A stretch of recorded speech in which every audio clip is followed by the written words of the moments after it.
Hey guys, যদি আপুনি class 8, 10 বা 12 বা IIT কৰিছে বা গ্ৰেজুৱেচনটো আপুনি কমপ্লিট কৰিছে আৰু আপুনি ভাবি আছে গভৰ্ণমেণ্ট সেক্টৰত আপুনি আপোনাৰ নিজৰ কেৰিয়াৰটো ষ্টাৰ্ট কৰিব, তেতিয়াহ'লে এইটো ভিডিঅ' আপোনাৰ কাৰণে বহুত ইম্পৰ্টেণ্ট হ'ব গৈ আছে।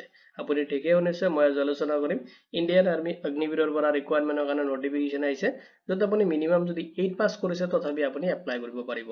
য'ত আপোনাৰ ভেকেঞ্চি আহিছে, আপুনি এপ্লাই কৰিব পাৰিব 25,000 প্লাছ ভেকেঞ্চিৰ কাৰণে নটিফিকেশ্যন আহিছে আৰু ভেকেঞ্চি খিনি আপোনাৰ অল ইণ্ডিয়া ওভাৰঅল আপোনাৰ কেণ্ডিডেটছ মেল ফিমেল কেণ্ডিডেটে এপ্লাই কৰিব পাৰিব। আৰু এইটো ভিডিঅ'ত মই আলোচনা কৰিম যিটো ৰিকুৱাৰমেণ্ট আহিছে, ৰিকুৱাৰমেণ্ট ৰিগাৰ্ডিং কমপ্লিট ডিটেইলছ আপুনি চিষ্টেমেটিক চেক কৰিব পাৰিব, য'ত ৰিকুৱাৰমেণ্ট ওভাৰভিউ চেক কৰিব পাৰিব, ভেকেঞ্চি ডিটেইলছ, ভেকেঞ্চিখিনিত এপ্লাই কৰোঁতে কি এলিজিবিলিটি ক্ৰাইটেৰিয়া আপুনি ফ'ল' কৰিব লাগিব, কেনেকৈ এপ্লাই কৰিব, কেতিয়াৰ পৰা এপ্লাই ষ্টাৰ্ট হ'ব, কেতিয়ালৈকে লাষ্ট এপ্লাই কৰিব পাৰিব, তাৰে কমপ্লিট ডিটেইলছ এটা চিষ্টেমেটিক চেক কৰিব পাৰিব। যদি আপুনি ইণ্টাৰেষ্টেড হয় দেন আহক দেৰি নকৰি আজিৰ ভিডিঅ'টো আৰম্ভ কৰোঁ। এতিয়া চাই লওক যিটো ৰিকুৱাৰমেণ্ট আহিছে, ৰিকুৱাৰমেণ্ট ওভাৰভিউখিনি। অৰ্গেনাইজেশ্যন নেম ইণ্ডিয়ান আৰ্মিৰ পৰা আহিছে নটিফিকেশ্যনটো, আৰু স্কিম নেম দি আছে আপুনি এপ্লাই কৰিব পাৰিব অগ্নিপথ স্কিমত। টোটেল পোষ্ট দি আছে আপুনি 25,000 প্লাছ ভেকেঞ্চিছৰ কাৰণে আপুনি এপ্লাই কৰিব পাৰিব, আৰু জব টাইপটো দি আছে চেন্ট্ৰেল গভৰ্ণমেণ্ট জব। এপ্লিকেশ্যন যিটো মোড হয় আপুনি অনলাইনত এপ্লাই কৰিব লাগিব। কেনেকৈ আপুনি অনলাইনত এপ্লাই কৰিব তাৰ বেছিক ডিটেইলছ মই আপোনাক এই ভিডিঅ'তে প্ৰভাইড কৰিম। জব লোকেশ্যনটো আপোনাৰ অল ইণ্ডিয়া বেচিছ হ'ব, য'ত আপোনাৰ মেল ফিমেল বহুত কেণ্ডিডেট এপ্লাই কৰিব পাৰিব। অফিচিয়েল যিটো ৱেবছাইট আছে আপুনি ভিজিট কৰিব পাৰে, যিকোনো ব্ৰাউজাৰত যাই কিনে যদি আপুনি joinindianarmy.nic.in চাৰ্চ কৰে, ইণ্ডিয়ান আৰ্মিৰ যিটো অফিচিয়েল ৱেবছাইট আছে আপুনি তাতে ভিজিট কৰিব পাৰিব। এতিয়া চাই লওক ভেকেঞ্চি ডিটেইলছখিনি, কি ভেকেঞ্চি কাৰণে আপুনি এপ্লাই কৰিব পাৰিব।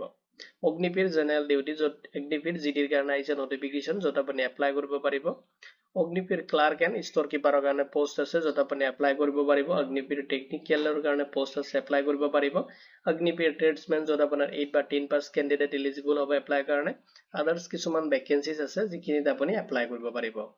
আৰু টোটেল আপোনাৰ ভেকেঞ্চি দি আছে এপ্ৰক্সিমেট এৰাউণ্ড আপুনি 25,000 প্লাছ পোষ্টত এপ্লাই কৰিব পাৰিব, আৰু এক্ৰছ আপোনাৰ অল ইণ্ডিয়া বেচিছ আপোনাৰ যিটো জব লোকেশ্যন হয় এইটো ডিভাইড কৰি দিয়া আছে।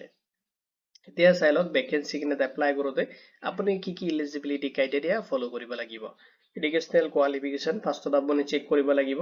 যদি আপুনি অগ্নিবীৰ জিডি পোষ্টত এপ্লাই কৰি আছে তো আপোনাৰ মিনিমাম ক্লাছ 10 পাছ কৰিব লাগিব, আৰু তাতে মিনিমাম আপোনাৰ মাৰ্ক দিয়া আছে, আপোনাৰ মাৰ্ক তাতে আপুনি কেৰি কৰিব লাগিব, আৰু ইচ ছাবজেক্টত আপোনাৰ 33% থাকিব লাগিব।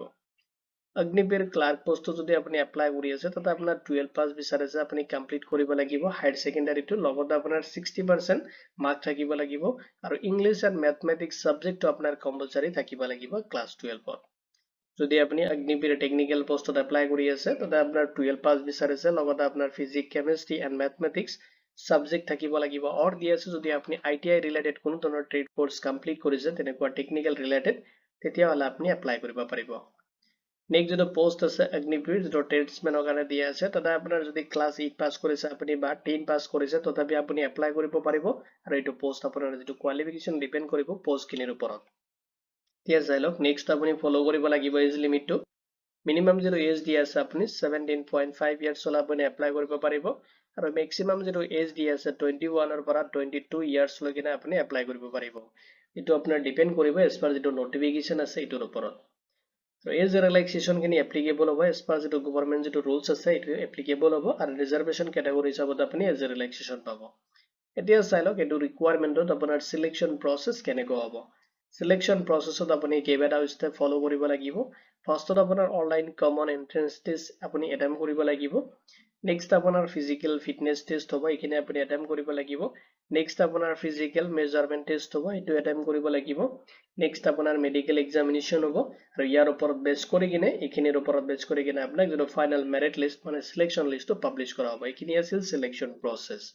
এতিয়া চাই লওক এইটো ৰিকুৱাৰমেণ্টত আপোনাৰ চেলাৰী কিমান পাব, চেলাৰী ডিটেইলছখিনি দিয়া আছে। চেলাৰী ডিটেইলছটো আপোনাৰ মানে ইয়াৰলি আপোনাৰ বেলেগ বেলেগকৈ দিয়া আছে। তো ফাৰ্ষ্ট ইয়াৰত আপুনি ৰিচিভ কৰিব 30,000 পাৰ মান্থ, যেতিয়া আপুনি জইনিং কৰিব ফাৰ্ষ্ট ইয়াৰত সেইখিনি চেলাৰী পাব। ছেকেণ্ড ইয়াৰত আপুনি পাব 33,000 পাৰ মান্থ আপুনি চেলাৰী ৰিচিভ কৰিব। থাৰ্ড ইয়াৰত আপুনি 36,500 আপুনি পাৰ মান্থ ৰিচিভ কৰিব।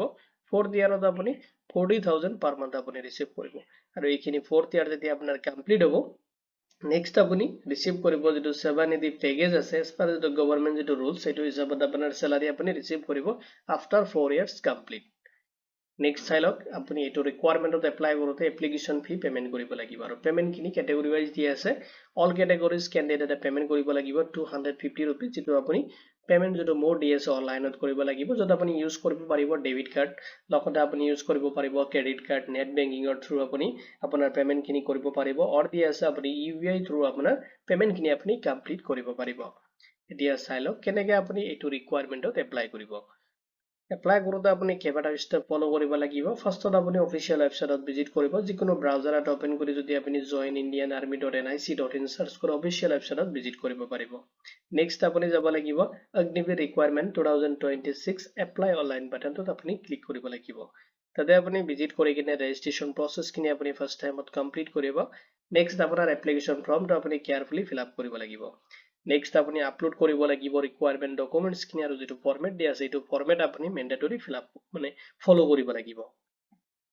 নেক্সট আপোনাৰ এপ্লিকেশ্যন ফি যিটো কেটেগৰী ৱাইজ দি আছে সেইখিনি পেমেণ্ট কৰিব নেক্সট আপোনাৰ এপ্লিকেশ্যন ফৰ্মটো আপুনি সাবমিট কৰিব এজ এ ফিউচাৰ ৰেফাৰেন্সৰ কাৰণে আপোনাৰ এপ্লিকেশ্যন একনলেজমেণ্ট ৰিচিপ্ট লগতে আপোনাৰ পেমেণ্ট ৰিচিপ্টটো আপুনি প্ৰিণ্ট আউট ৰাখিব এতিয়া চাই লওক ইম্পৰ্টেণ্ট ডেটছখিনি অনলাইন যিটো এপ্লাই ষ্টাৰ্ট এইটো ফেব্ৰুৱাৰী 2026 পৰা আৰম্ভ হৈ গৈছে আৰু লাষ্ট আপুনি 1 এপ্ৰিল 2026 লৈকে এপ্লাই কৰিব পাৰিব এক্সাম ডেটটো দি আছে 1 পৰা লৈ কিনে 15 জুন লৈ কিনে আপুনি এপ্লাই কৰি মানে এক্সাম যিটো হয় অনলাইন ডেটটো দি আছে এইটো ডেট পাব্লিছ কৰি দিব আপুনি তাতে এক্সাম এটেম্প কৰিব লাগিব যিটো অনলাইন কমন এন্ট্ৰেন্স টেষ্ট আছে আপোনাৰ যিটো এক্সাম আছে তাৰ মিনিমাম 10 to 15 days আগত আপোনাৰ যিটো কল লেটাৰ মানে এডমিট কাৰ্ডটো ইস্যু কৰি দিব আপুনি ডাউনলোড কৰি কিনে তাতে আপোনাৰ যিটো লোকেশ্যন দিয়া থাকিব এইটো লোকেশ্যনত আপুনি আপোনাৰ এক্সামটো এটেম্প কৰিব লাগিব ইম্পৰ্টেণ্ট যিখিনি লিংক আছে ভিডিঅ'টোৰ ডেছক্ৰিপশ্যন চেক কৰিব তাতে মই প্ৰভাইড কৰি দিম লগতে আপুনি জব এলাৰ্ট এস্কেপ পৰ্টেলতো চেক কৰিব পাৰে এতিয়া চাই লওক যদি এইটো ৰিকুৱাৰমেণ্ট ৰিগাৰ্ডিং কোনো ধৰণৰ কুৱেশ্যন থাকে আপুনি ভিডিঅ'টোৰ কমেণ্ট ছেকশ্যনত কমেণ্ট কৰি দিব উইদিন 48 আৱাৰ্ছৰ ভিতৰত আপুনি আমাৰ টিম জব এলাৰ্ট এস্কেৰ পৰা আপুনি ৰেছপন্স পাব